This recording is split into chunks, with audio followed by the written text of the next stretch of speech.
got the iced coffee. That's how you know it's going to be a good ass video. Now, if you haven't heard about the astronomical success of Vampire Survivors at this point, hop off Valorant and buy Vampire Survivors. Vampire Survivors is described as a time survival game with minimalistic gameplay and roguelite elements.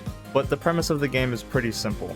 You choose one of the fuckload of characters there are, you walk around, kill enemies, level up, and try to hit the time limit or kill the boss at the end of the level.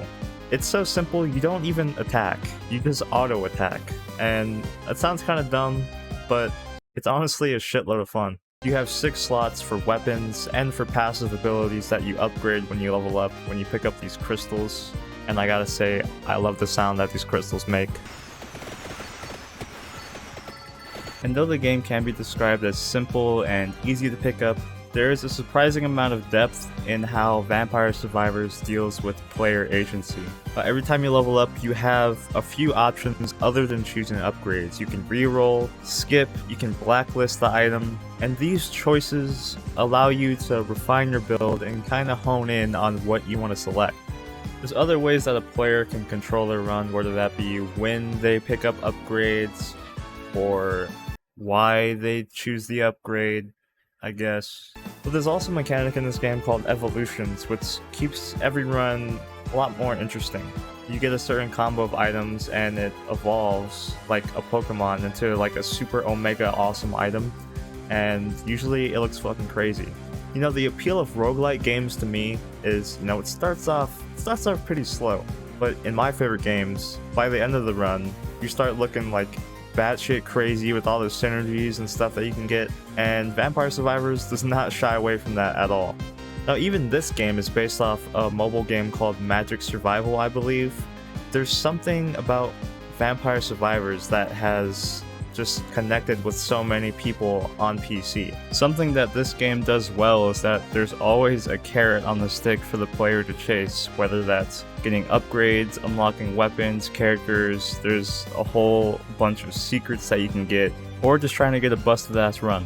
It's a simple premise, the graphics are pretty simple, they serve their purpose. It has an insane update schedule. Like, I've been planning to make this video for probably a few weeks, and I was gonna try to 100% Vampire Survivors again, but it keeps us getting new stages and characters and a whole bunch of stuff. They have a roadmap, but they've gone past some of their like caps that they put in that, so I don't know how far they're going with it, but I hope they keep updating it because it's a great game. Now, with the success of Vampire Survivors, especially in an indie scene with an independent developer, it's bound to spawn some clones.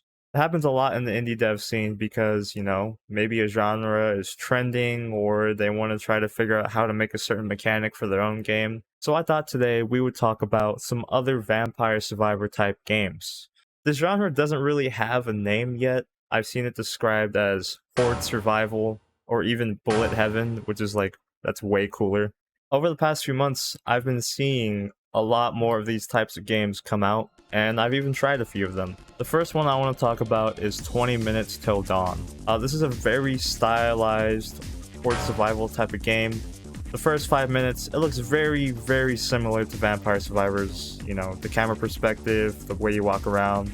But in this game, you can actually choose where you want to shoot. 20 Minutes Till Dawn is a lot more focused on like guns and that type of weaponry, where Vampire Survivors was a lot more like magic and spells, shit like that. I'll say that this game has a very stylized and limited color palette. There's not much enemy diversity, but that could probably change in the future. You know, something about all these games I'm going to talk about today, they're all on early access and getting updated pretty often, so I would expect a lot of this stuff to change, or maybe it won't. In Vampire Survivors, each run takes you to 30 minutes, but in 20 Minutes Till Dawn, each run takes 20 minutes. While the gameplay structure is very similar, I think the upgrade choices in 20 Minutes Till Dawn are a lot more impactful. Each upgrade has its own like mini tree that you can, you know, go into, and they feel just like so much more impactful than Vampire Survivors. A lot of the choices here actually come with downsides, so you kind of gotta balance out what you're taking and what you're grabbing. Especially the drops that come from bosses and boss waves, which is also in a lot of these games. They come with huge bonuses and huge downsides. My first few runs of this game, I just got my shit kicked in. I didn't even realize until many hours later that there was actually a skill tree, just like Vampire Survivors, and that all these points I were collecting were for that skill tree, so I did win some runs after that. But it's really important to build around your character and your weapon in this game. You have to choose the right upgrades. If you don't, you're just gonna get run over. Healing is very, very sparse, but once you get a few combos going, this game feels really good. There was also an endless mode, which I thought was really fun.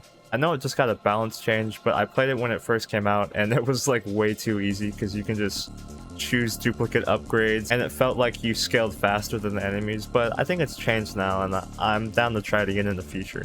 This game seems a lot more reliant on actual builds when you're selecting your upgrades. There's obvious like synergistic paths you can take, whether it's buffing companions or doing different elemental damage or just straight going for bullet damage. It leads to a lot of interesting stuff with the different weapons you can choose and what kind of damage they scale. The game has been getting updated with new characters and new weapons, but none of these updates have added any more skills. I want to see more skills in this game. I think the roster is great, the weapons are fun, but I want to see some more skills because they're epic and awesome. Another game I played was called Nomad Survival. This one, compared to 20 Minutes Till Dawn, feels a lot closer to Vampire Survivors and trying to emulate the feeling of that game. One big difference about Nomad Survival is that there is no limit to the weapons and passive upgrades that you can get, so you could either hone in to a few or just grab fucking whatever and go buck wild. The limited slots or the strength of Vampire Survivors. A problem I had with this game was when I first realized that, I thought that it would be more interesting than being limited to a low level of slots, but the way this game handles skill choices, it didn't really fit well with me. In Vampire Survivors, you have rerolls, but they're pretty limited and you gotta use them to try to get certain stuff that you're aiming for. In this game, they absolutely dump rerolls on you. I mean, with a certain class selection, you get like 3 rerolls every time you level up. You can grab rerolls. It just felt like there was too much player agency. And that doesn't mean it was easy, but it just felt like I had to press reroll 80 times to try to get the max level of a skill because it gets a different effect at the max level. Something that Nomad Survival does well is they have this interesting mechanic where the bosses that spawn, you can actually get the boss's weapon and add it to your inventory, and I thought that was really dope. I don't think that you can upgrade them, but this game, it definitely feels like you're just throwing the kitchen sink of fucking everything at the enemy, especially with how big some of the skills can get. Since your passives aren't capped, you can just go absolutely crazy with the scaling on some of the stuff. I didn't go too deep into this. I'll probably return to it eventually, but it's a nice side grade to Vampire Survivors. I thought it was fairly fun, and I think I want to dive into it a little bit more, maybe play with the different difficulties and shit like that.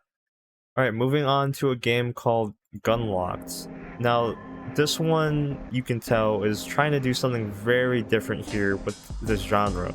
You know, of course you got the same mechanics, that's to be expected. You auto attack, you pick up crystals again, which I guess crystals just equal XP at this point. You're on the scrolling screen, and it just looks like a shoot 'em. It looks like a classic shoot 'em up, but it actually plays really similar to these Horde survival games. I played on one of the first few patches here, so there was only like 2 characters and a few weapons, but I thought that what they were doing with this one was pretty interesting.